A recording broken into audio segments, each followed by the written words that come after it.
ഹിറ്റ്മാനും king കോഹ്ലിക്കും പിന്നാലെ sir ജഡേജയും അന്താരാഷ്ട്ര T20 ക്രിക്കറ്റിൽ നിന്നും പടിയിറങ്ങി. ടീം ഇന്ത്യയുടെ സ്റ്റാർ ഓൾറൗണ്ടർ യുവരാജ് സിംഗിന് ശേഷം ഇന്ത്യൻ ആരാധകരുടെ മനസ്സ് കീഴടക്കിയ മറ്റൊരു ഇടം കയ്യൻ ഓൾറൗണ്ടർ. അക്ഷരാർത്ഥത്തിൽ ഒരു 3D പ്ലെയർ ആയിരുന്നു ജഡ്ഡുഭായ്.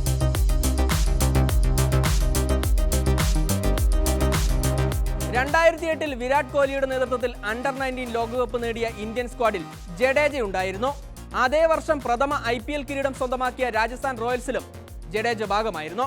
2009 മികച്ച പ്രകടനം പുറത്തെടുത്ത രവീന്ദ്ര ജഡേജയെ റോക്ക് സ്റ്റാർ എന്നാണ് അന്നത്തെ റോയൽസ് ക്യാപ്റ്റൻ ഷെയ്ൻ വോൺ വിളിച്ചത്. ജഡേജ ഭാവിയിലെ സൂപ്പർ സ്റ്റാർ ആണെന്നും സ്പിൻ ഇതിഹാസം അന്ന് പറഞ്ഞിരുന്നു.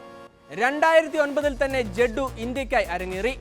സ്പിൻ ബൗളിംഗ് ഓൾറൗണ്ടർ എന്ന നിലയിൽ ടീം ഇന്ത്യയുടെ കരുത്തായി മാറി. ഫസ്റ്റ് ക്ലാസ് ക്രിക്കറ്റിൽ 3 ട്രിപ്പിൾ സെഞ്ചുറി നേടിയ ഏക ഇന്ത്യൻ താരമാണ് രവീന്ദ്ര ജഡേജ. ലോക ക്രിക്കറ്റിലെ തന്നെ ഏറ്റവും മികച്ച ഫീൽഡർമാരിൽ ഒരാൾ. 35-കാരനായ ജഡേജ ഇന്ത്യക്കായി 74 രാജ്യാന്തര T20 മത്സരങ്ങളിൽ നിന്ന് 515 റൺസും 54 വിക്കറ്റും നേടിയിട്ടുണ്ട്. ഈ T20 ലോകകപ്പിൽ നിറം മങ്ങിയ ജഡേജയ്ക്കെതിരെ വിമർശനങ്ങൾ ഉയർന്നിരുന്നെങ്കിലും അയാളുടെ പടിയിറക്കം കുട്ടി ക്രിക്കറ്റിൽ ഇന്ത്യക്കൊരു നഷ്ടം തന്നെയാണ്.